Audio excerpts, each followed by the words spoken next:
بہت سارے نشے لوگوں کو لگے ہوئے ہوتے ہیں. ہر آدمی کوئی نہ کوئی نشہ کرتا ہے. کوئی دولت کا کرتا ہے, کوئی شہرت کا کرتا ہے, کوئی اپنی تعریف کا نشہ کرتا ہے. دو چار لوگوں سے تعریف سن کے مطمئن ہو جاتا ہے. ناراض تو نہیں ہو گیا اس جملے سے آپ؟ کرتے ہیں لوگ دولت کا نشہ بھی. یہ جب نقصان ہوتا ہے تو بندے بیمار نہیں ہو جاتے؟ پیسے ڈوب جاتے ہیں تو لوگ بیمار نہیں ہو جاتے؟ تو اس کا مطلب یہ ہوتا ہے کہ نشہ ٹوٹ گیا ہے. اب بہک ہوئے ہیں نا تھوڑے سے تو کانپتے ہیں, تڑپتے ہیں, پریشان. نشہ ہی اسی طرح ہی کرتا ہے نا, نہیں ملتا تو پریشان ہوتا ہے. یہ سارے نشے ہیں, مختلف قسم کا نشہ. ہم مانتے نہیں اس بات کو, تسلیم نہیں کرتے, کیونکہ تسلیم کرنا بڑا مشکل کام ہے. اس کے لیے تو بڑی ساری چیزیں جو ہیں وہ دبوچ کے اور بڑی سارے رستے پھلانگ کے آنا پڑتا ہے. تو بڑا مشکل ہے ماننا, ورنہ کرتے ہیں ہم. ہمارا مزاج ہے. یہ گھومنے پھرنے کا, دنیا دیکھنے کا بھی ایک نشہ ہے. یہ بہت ساری باتیں کرنے کا بھی ایک نشہ ہے. گپ شپ کا بھی ایک نشہ ہے. دو چار لوگوں کی جب تک پگڑیاں نہ کھول لیں, بعض لوگوں کو نیند نہیں آتی. یہ غیبت کا, چغلی کا, بددیانتی کا یہ بھی ایک نشہ ہے. اس پر ملا رومی رحمۃ اللہ نے بڑا کلام لکھا ہے. وہ کہتے ہیں مانگ کے کھانے کا بھی نشہ ہے. مانگ کے کھانے کا بھی نشہ ہے. وہ کہتے ہیں کہ ایک بھیک مانگنے والی خاتون تھی, تو بادشاہ کے پاس بھیک مانگنے آئی, تو بادشاہ کو پسند آ گئی, اس نے شادی کر لی. اب اس کو عادت تھی بھیک مانگ کے کھانے کی, تو وہ کنیزوں سے کہا کرتی تھی کہ فٹافٹ نہ روٹی لے کے آیا کرو, میں 2-3 دفعہ مانگوں تو پھر لایا کرو. کیونکہ ایک نشہ ہے نا, تو میں مانگوں 2-4 دفعہ تو پھر. تو انسان بہت سارے نشے کرتا ہے, یہ مانتا نہیں. یہ موبائل, یہ فیس بک, یہ سارے نشے ہی ہیں. اپنی فوٹو لگا لینا, سارا دن اسی کو دیکھتے رہنا. اور بڑے بڑے سیانے بندے جو وزادار ہیں, بڑے وزادار لوگ ہیں, لیکن وہ بھی سنجیدگی کے قائل نہیں, اس طرح کے نشوں کا شکار ہیں. یہ سارے نشے ہیں جو ہم نے پال لیے. ہمارے صوفیاء, ہمارے بزرگ فرماتے ہیں کہ تم اس طرح کرو, اگر سارے نشوں سے بچنا چاہتے ہو تو سجدے کا نشہ شروع کرو. سجدے کا نشہ شروع کرو. یہ نا اقبال کہتے ہیں, عطار ہو, رومی ہو, رازی. آپ بات کو سمجھیں, عطار ہو, رومی ہو, رازی ہو, غزالی ہو, کچھ ہاتھ نہیں آتا بے آہ سحر گاہی. کہتے ہیں بہت بڑا صوفی ہو جیسے فرید الدین عطار تھے, بہت بڑا تصوف کا امام ہو جیسے امام غزالی تھے, بہت بڑا تفسیر کا استاد ہو جیسے امام رازی ہو. عطار ہو, رومی ہو, رازی ہو, غزالی ہو, پر کچھ ہاتھ نہیں آتا بے آہ سحر گاہی. اگر سویرے اٹھ کے روتا نہیں نا اللہ کی بارگاہ میں, اگر تہجد نہیں نہ پڑھتا, تو کچھ ہاتھ نہیں آتا بے آہ سحر گاہی. پھر اس کو کوئی چیز نصیب. میری بات کی سمجھ آ رہی ہے آپ حضرات؟ جب تک آپ سویرے نہیں اٹھتے, آپ اللہ اللہ نہیں کرتے, آپ کو نوافل کا چسکا نہیں, عبادت کا مزہ نہیں. فرمایا میری عبادت کرو, یہ شوق پیدا کرو, میں نے تمہیں پیدا کیا ہے. ہم لوگوں کے نشے, مختلف نشے, بڑا عجیب رنگ ہے. محفل کی صدارت کرنے والے بڑے پیر صاحب, بڑے القابات, او خو, بیچ میں سے بندہ تلاش کرنے سے بھی نہیں مل رہا, اتنے بڑے لقب ہیں اس کے. لیکن وہ سج سنور کے 2.5 گھنٹے بیٹھا رہا محفل میں, اور نماز کا وقت آیا تو اس نے مختصر سی پڑھی, وہ نکل گیا. ہلکے سے سجدے کیے. او اتنا بڑا عشق رسول, نعت خواں, او ہو کیا بات ہے. اور عشق رسول کا بہت بڑا پیغامبر, بہت بڑا مبلغ. وہ بیچارہ سمجھ ہی نہیں سکا کہ اللہ کے رسول نے فرمایا تو نماز پڑھ, میری آنکھیں ٹھنڈی ہو جائیں گی. تو یہ نشے کے عادی تو ہیں, پر حقیقت کے قائل نہیں ہیں. یہ بس ٹھیک ہے, خوابوں کی دنیا میں لوگ زندہ ہیں, پر جن کو یہ جو نشہ تھا نا عبادت کا, یہ میرے رسول پاک کی چاہت ہے, یہ میرے نبی کریم علیہ السلام کی. آپ دیکھیں نا, حضور مہینوں جا کے غار حرا میں بیٹھتے. کیا وہاں تبلیغ کرتے تھے؟ کوئی کتاب لکھتے تھے؟ رسول کریم علیہ السلام مہینہ رہتے غار حرا میں. کوئی نہ مجھے دیکھے, کوئی نہ مجھے ملے. حضور یہاں کیا ہے؟ فرمایا میں اپنے رب کی عبادت کروں گا.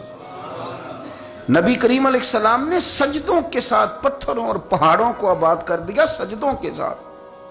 آپ کا سجدہ آپ کو بہت ساری چیزوں سے چھڑا لیتا ہے. یہ بہت ساری جگہوں سے جھکنے سے بچا لیتا ہے۔ صوفیاء اولیاء یہ کیا کرتے تھے؟ یہ سجدے کا ذوق ہی تو پیدا کرتے تھے۔ سجدے کا ذوق شاہ عبدالعزیز دباغ رحمۃ اللہ تعالی علیہ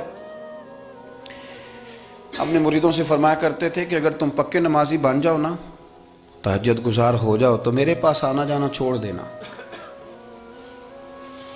عرض کی حضور کیوں؟ فرمایا میں تمہارے اور رب رسول کے راستے میں رکاوٹ نہیں بننا چاہتا، اب میرا مقصود ہے تمہیں وہاں تک پہنچانا، جب پہنچ گئے تو پھر میری ضرورت ختم ہو گئی۔ ہاں کبھی وسوس آئے، شک پیدا ہو، تکلیف ہو تو آنا، ورنہ میں نہیں چاہتا کہ میں رکاوٹ بنا رہوں۔ تم اللہ اللہ کرو، اس مالک کو راضی کرو۔ میرے رسول پاک علیہ وسلم نے فرمایا بندہ اللہ کے سب سے قریب اس وقت ہوتا ہے جب وہ سجدے کی حالت میں ہوتا ہے۔ کس کے قریب ہوتا ہے؟ اللہ کے سب سے قریب ہوتا ہے۔ وہ بڑا نیڑے ہے رب کے، بڑا قریب ہے، اس لیے کہ وہ حالت سجدہ میں، وہ جب سجدے کرتا ہے نا اس کی بارگاہ میں جب جھک جاتا ہے۔ آپ ذرا سجدے کی کیفیت دیکھیں نا، زبان بھی یہاں ہے، آنکھ بھی یہاں ہے، کان بھی، عقل بھی ساری، اس نے سارا کچھ رکھ دیا سجدے میں۔ آپ وہ کبھی پیچھے جائیں تو دیہاتوں میں کہا جاتا تھا ناک سے نکیریں نکالو، بہت بڑی سزا ہوتی تھی نا، ناک سے نکیریں نکالو، بڑی سزا ہوتی تھی۔ تو اس نے کہا مالک مجھے کسی نے کہا نہیں، پر دیکھنا میں نے رکھ دی ساری عقل سجدے میں، اور رکھ کے کہا کیا؟ سبحان ربی یا اللہ، اللہ میں پست ہوں تو اعلیٰ ہے، اللہ تو میرا رب ہے اور تو سب سے اعلیٰ اتنا۔ اور فرمایا جب یہ اس کیفیت میں ہوتا ہے تو پھر یہ اپنے رب کے قریب ہوتا ہے۔ کثرت عبادت، نوافل۔ ہمارے ہاں عمرے کی قرآن اندازی محفلوں پہ ہونے لگ گئی ہے، حالانکہ حدیث سے ثابت نہیں۔ میں دوستوں سے کہتا ہوں جائز ہے، کرنی چاہیے، عمرے کی قرآن اندازی جائز ہے، پر کسی حدیث میں نہیں آئی کہ قرآن اندازی کرو عمرہ کرو۔ حدیث میں قرآن اندازی یہ آئی ہے کہ نبی پاک علیہ السلام نے فرمایا تمہیں پتہ چل جائے نا پہلی صف کا ثواب کتنا ہے، تم قرآن اندازی کرو۔ عمرے کی قرآن اندازی کا تو پوسٹر چھپتا ہے، تو یہ والی قرآن اندازی کب ہونی ہے؟ ہونی چاہیے کہ نہیں؟ حضور نے فرمایا تمہیں پتہ چلے کہ اس کا ثواب کتنا تو تم قرآن اندازی کرو، تم قرآن ڈالو۔ جب آپ نماز پڑھ رہے ہوتے ہیں، جب آپ کا مصلی آباد ہوتا ہے، صلاح الدین ایوبی ایک بزرگ سے ملاقات ہو گئی، بیت المقدس پر قبضہ تھا عیسائیوں کا، تو صلاح الدین بڑے پریشان تھے۔ بابا جی کہنے لگے پتر کیا ہوا؟ کہنے لگے حضور پتہ چلا ہے دشمن کے 2 بحری بیڑے اسلحہ لے کے آ رہے ہیں، مسلمان پہلے ہی کمزور ہیں، اور اب اگر 2 بحری بیڑے اور آ گئے تو حضور مسئلہ بن جائے گا۔ تو میں پریشان ہوں کہ کس طرح یہ کم مسئلے والی ہماری فوج ہے کیسے مقابلہ کرے گی۔ تو بابا جی کہنے لگے پتر اس طرح کرنا، آج رات تو بھی دعا کرنا اور میں بھی کروں گا، تو بھی دعا کرنا، آپ ناراض نہ ہونا، ہم تو پیروں والے ہیں، ہم تو پیروں کے نوکر غلام ہیں، ہمارا تو گزارا ہی نہیں، ہمیں تو ملتا ہے سارا کچھ وہاں سے۔ پر میرا سوال یہ ہے کہ تعویذ لینے جاتے ہو نفل کیوں نہیں پڑھتے؟ رات اللہ اللہ کیوں نہیں کرتے؟ یہ بھی تو ہمارے بزرگوں کا ہی طریقہ ہے، انہوں نے تو ہمیں سکھایا ہے۔ صلاح الدین ایوبی سے بزرگوں نے کہا کہ رات آج نا اللہ اللہ کرنا، تو میں تیرے لیے دعا کروں گا، تو بھی دعا کرنا۔ تو بندہ جب دکھی ہوتا ہے تو سجدہ کرتا ہے، تو پھر ہی تو مصلی بھیگ جاتا ہے، پھر ہی تو مزہ آتا ہے۔ سکھی بندہ تو کعبے جا کے نہیں روتا، دکھی تھے، تکلیف تھی، تو سر رکھا سجدے میں تو تڑپ گئے۔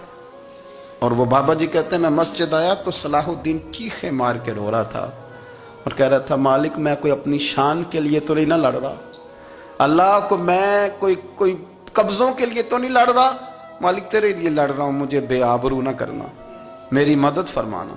کہتے ہیں میں آیا تھا کہ مسجد میں دعا کروں گا، پر صلاح الدین ایوبی کو روتے دیکھا تو میں لوٹ گیا۔ تو سویرے صلاح الدین ملے تو بڑے خوش تھے۔ میں نے کہا پتر کیا ہوا؟ کہنے لگے حضور وہ بحری بیڑے 2 آ رہے تھے نا اسلحہ لے کے، دونوں ڈوب گئے پانی میں ڈوب گئے۔ تو بابا جی کہنے لگے صلاح الدین وہ پانی میں نہیں ڈوبے، وہ تیرے آنسوؤں میں ڈوب گئے، وہ غرق ہو گئے، وہ جو تو نے مصلی بات کیا تو وہ تیرے آنسوؤں میں ڈوب گئے، وہ غرق ہو گئے، وہ تباہ، اتنے قیمتی تھے تیرے آنسو کے بہا لے گئے دشمن کے بحری بیڑوں کو۔ میرے بھائی ٹھیک ہو گیا جی، میرے عزیز سمجھ لیں اس بات کو ہمیشہ کے لیے، اور اس پر غور کر لیں اچھے طریقے سے کہ میرے رسول کریم سید عالم صلی اللہ علیہ وسلم نے نا ہماری توجہ دلائی، حضور نے ہمیں بتلایا، ہمارا ذوق بڑھایا عبادت کی طرف۔ ایک صحابی تھے حضرت ابو فاطمہ رضی اللہ تعالیٰ عنہ، یہ ترمذی شریف کی حدیث ہے۔ نبی پاک علیہ السلام نے فرمایا ابو فاطمہ قیامت کے دن مجھ سے جلدی ملنا چاہتے ہو کہ دیر کے ساتھ؟ تو کہنے لگے حضور کون ہوگا جو دیر سے ملنا چاہے گا، ہم نے تو جان دے دی وعدہ دیدار پر۔ اعلیٰ حضرت فرماتے ہیں جان دے دی وعدہ اور نقد اپنا دام ہو ہی جائے گا۔ مجھے لگتا ہے کہ یہ سودا نقد و نقد ہو جانا ہے، چونکہ ہم نے جان دے دی وعدہ دیدار پر۔ آپ نے وعدہ کیا تھا کہ مریں گے تو پھر زیارت ہوگی، تو مر گئے ہم زیارت کی خاطر۔ جان دے دی وعدہ دیدار پر تو نقد اپنا دام ہو ہی جائے گا۔ اے رضا ہر کام کا ایک وقت ہے، دل کو بھی آرام ہو ہی جائے گا۔ تو حضرت ابو فاطمہ رضی اللہ تعالیٰ عنہ سے نبی پاک صلی اللہ علیہ وسلم نے فرمایا جلدی ملنا چاہتے ہو کہ دیر سے؟ عرض کی حضور فٹافٹ ملنا ہے، میں نے قیامت کے دن آپ سے جلدی ملنا ہے۔ تو نبی پاک علیہ السلام نے فرمایا پھر اس طرح کرنا، دنیا میں رہ کے سجدے زیادہ کرنا، پھر سجدے زیادہ کرنا، قیامت میں ملاقات جلدی ہو جائے گی، قرب ملے گا تمہیں۔ اپنے بچوں کے اندر دیکھیں نا، ہم شوق پیدا کرتے ہیں، ہمیں صحیح لفظ نہیں بولنے آتے پر ہم بچوں میں شوق پیدا کرتے ہیں کہ پتر ڈاکٹر بن جائے گا تو بڑا نفع کرے گا، تو لوگوں کی خدمت کرے گا، ملک و ملت کی خدمت کرے گا، تیرے ابا کا نام روشن ہوگا، تیرے دادا کی تعریفیں ہوں گی۔ ہم یہ ذوق پیدا کرتے ہیں، ہم اپنے نوجوانوں کے اندر یہ فکر پیدا کرتے ہیں، انہیں ہم سمجھاتے ہیں کہ میاں جب تم پڑھو گے، محنت کرو گے تو فلاں آدمی کی طرح تمہارا نام ہوگا۔ یہ جتنا ذوق ہم بچوں کے اندر ان چیزوں کا پیدا کرتے، ہمیں حکم ہے کسی طرح ہم ذوق پیدا کریں کہ پتر نماز پڑھے گا تو اللہ راضی ہو جائے گا، تو سجدہ کرے گا۔ دیکھیں نا میرے رسول کریم علیہ السلام نے فرمایا 7 سال کے بچے کو مسجد لے کے جاؤ، یعنی اسے شوق دلاؤ، اس کے اندر یہ خاصیت پیدا کرو کہ اس کا دل کرے مسجد میں جانے کا، اس کے اندر یہ خصوصیات لاؤ کہ وہ ہمارے ہاں نا ہر چیز کو پرموٹ کیا جا رہا ہے، ہر چیز کو، یعنی سر سنگیت سکھانے کے لیے اکیڈمیاں بن گئی ہیں، ہر شے پرموٹ ہو رہی ہے، عبادت کا جذبہ کم ہوتا جا رہا ہے، اللہ کا ذوق ہمارے اندر نہیں رہا۔ اور اتنا مشکل ہم نے اپنے لیے بنا لیا ہے کہ وہ بندہ جو بڑی زبردست مذہبی گفتگو کر رہا تھا اور تگڑی بات کر رہا تھا، کیا بات ہے، لیکن نماز کے بارے میں کمزوری دکھا جاتا ہے، نوافل کے بارے میں وہ چپکے سے نکل جاتا ہے۔ امام احمد بن حنبل رحمۃ اللہ تعالیٰ علیہ، مسند امام احمد بن حنبل 14 جلدوں میں ہے مارکیٹ میں، اور مجھے تو خیر پسند ہی بڑی ہے، میں نے تو کئی دفعہ پڑھی ہے۔ اور کیا بات ہے امام احمد بن حنبل کی، کیسے تگڑے قسم کے محدث تھے، اور اللہ نے کتنا انہیں اعزاز عطا فرمایا ہوا تھا۔ یہ کوڑے بھی کھاتے تھے دین کی خاطر، سارا کرتا لہو سے بھر بھی جایا کرتا تھا، بڑا اعزاز والا شخص تھے، بڑے اعزاز والے، حدیثیں جمع کرنا، حدیثیں لکھنا، حدیث پڑھانا، سارا دن رہتے تھے۔ کہہ سکتے تھے کہ میں کر تو رہا ہوں کام، اور حدیث بھی موجود ہے کہ عالم عابد سے افضل ہوتا ہے، پر اس کے باوجود امام احمد بن حنبل رحمۃ اللہ علیہ 300 نفل فرض نمازوں کے علاوہ پڑھا کرتے تھے، 300 نوافل روز پڑھا کرتے تھے۔ ان کے بیٹے نے کہا ابا جی مکان خریدنا ہے تو کوئی جگہ کہاں کر کے لوں، بہت ساری آبادیاں، تو فرمایا پتر وہاں لینا جہاں مسجد قریب ہو۔ میرے رسول کریم سید عالم صلی اللہ علیہ وسلم اتنا پسند کرتے مسجد کو، اتنا پسند کرتے نماز کو، کہ رسول کریم صلی اللہ علیہ وسلم تہجد کی نماز بھی پڑھتے، پھر حضور فجر کی نماز بھی پڑھتے، نبی پاک وتر کو الگ کر کے پڑھتے، عشاء کے ساتھ نہیں پڑھتے۔ یہ تو ہم اس لیے اجازت دی ہمارے بزرگوں نے کہ بعد میں اٹھے گا کون علیحدہ وتر پڑھنے کے لیے، عشاء کے ساتھ پڑھ لے۔ وتر پڑھتے، تہجد پڑھتے، فجر پڑھتے، اشراق پڑھتے، چاشت پڑھتے، پھر مغرب کی نماز کے بعد 6 رکعت اوابین پڑھتے، پھر رات کو صلاۃ اللیل پڑھتے۔ سیدہ عائشہ صدیقہ کہتی ہیں زمانہ سو جاتا اور میرے رسول مصلی بچھا کے کھڑے ہو جاتے، او یار کھیتی باڑی کر کے نہیں، محنت مزدوری کر کے نہیں۔ جناب عائشہ کہتی ہیں میں یہ بھی دیکھتی کہ حضور ایک آیت شروع کرتے تو ساری رات اسی کو پڑھتے، اور میری نظر جاتی تو قدم مبارک پہ ورم آ جاتا. یار نماز پڑھ پڑھ کے اتنی مشقت کر کے اتنی جد و جہد کر کے ورم آ گیا. یا رسول اللہ اتنی محنت کیوں کرتے ہو؟ فرمایا افلا اکون عبدا شکورا، کیا میں اپنے رب کا شکر گزار بندہ نہ بنوں؟ صحابہ کا ذوق عبادتوں کا، ریاضتوں کا، تلاوتوں کا، طبیعت ان کی، وہ ایک دوسرے کو. حضرت مولا علی شیر خدا کرم اللہ تعالی وجہ الکریم کے زمانے میں روم کے بادشاہ نے کہا یار یہ مسلمانوں کا پتہ تو کرو، یہ آخر کیوں اتنے زیادہ مجاہد ہیں. اس زمانے میں جاسوس بھیجنے کا مزاج تھا. اب تو جاسوس پکڑا جاتا ہے، اب تو جاسوس اور جاسوسی کا شوق ویسے آج بھی ہے. عرض کروں تھوڑی سی بات اس عنوان سے. پتہ کیا ہمارا مسئلہ ہے؟ ہم جہاں جاتے ہیں نا وہاں تھوڑی خوشبو سونگنے کی کوشش کرتے ہیں. وہ کیا ہے تو یہ کیا ہے تو ادھر کیا ہے تو تھوڑا سا ادھر کیا ہے. میرے رسول پاک پڑھیے درود شریف، سارے پڑھیے ذرا زور سے، صلی اللہ تعالی. نبی پاک علیہ السلام نے فرمایا جاسوسی نہ کرنا ورنہ تم بندوں کو خراب کر دو گے. اور فرمایا اس طرح نہ ہو کہ تم کسی کے اب کھول نہ نکلو تو تمہارے پہلے کھول جائیں. یہ جو ذوق ہے نا یہ ختم کریں، چھوڑیں. مطلب آپ کس چکر میں پڑے ہوئے ہیں؟ اتنی زیادہ توجہ کرنے کی کیا ضرورت ہے؟ کام سے کام رکھیں. اس میں بندہ تھوڑا سا نا آسان رہتا ہے. یہ جو بہت زیادہ ٹٹولنے والے لوگ ہوتے ہیں نا وہ بےچارے پھر عمر ٹٹولتے ہی گزار دیتے ہیں، اس لیے کہ مزاج ہی بہت پکا ہے. بوری کا منہ کھول کے اندر تک ہاتھ ڈالنا تو پھر کئی دفعہ سامنے سے بچھو بھی لڑ جاتا ہے، خرابی ہوتی ہے. تو جاسوسی کی جاتی تھی. اس نے بھی جاسوس بھیجے کیونکہ قبیلوں کے لوگ تھے، کچھ مسلم کچھ کافر، پہچانے نہیں جاتے تھے لوگ. تو کچھ لوگ اس نے بھیجے، انہوں نے آ کے نا تحقیق کی، ریسرچ کری کہ آخر ماجرا کیا ہے. تو واپس جا کے انہوں نے رپورٹ دی نا روم کے بادشاہ کو. اس رپورٹ کا ایک جملہ بڑا شاندار ہے. وہ کہنے لگا بادشاہ ہمیں مسلمانوں کی کوئی سمجھ نہیں آئی، ہمیں کوئی سمجھ نہیں آئی. انہوں نے کہا کیوں نہیں سمجھ آئی؟ کہنے لگے یار عجیب بندے ہیں، جب رات مصلے پہ بیٹھتے ہیں تو یوں لگتا ہے ان کا دنیا سے رشتہ ہی کوئی نہیں، کوئی کسی کو نہیں جانتا. کوئی اپنے دکھ سنا کے رو رہا ہے، کوئی اپنی بات کر کے رو رہا ہے. لگتا ہے کہ ان کا کوئی رشتہ ہے ہی نہیں جب مصلے پہ بیٹھتے ہیں. اور فرمایا جب سویرے یہ جہاد کرنے نکلتے ہیں تو لگتا ہے ان سے زیادہ دلیر ہی کوئی نہیں. حالانکہ جو مصلوں پہ رونے دھونے کے لوگ ہوتے ہیں وہ کئی دفعہ جہاد میں کام نہیں کرتے، لیکن عجیب لوگ ہیں کہ رات کے راہب ہیں، دن کے مجاہد ہیں، کوئی سمجھ نہیں آتی. میرے عزیز ان لوگوں نے مصلی آباد کر کے رکھا، تلاوتیں ان کا ذوق رہی، منظر روز پڑھنا، اسباق پڑھنا، وظائف پڑھنا، یہ ان کا ذوق رہا.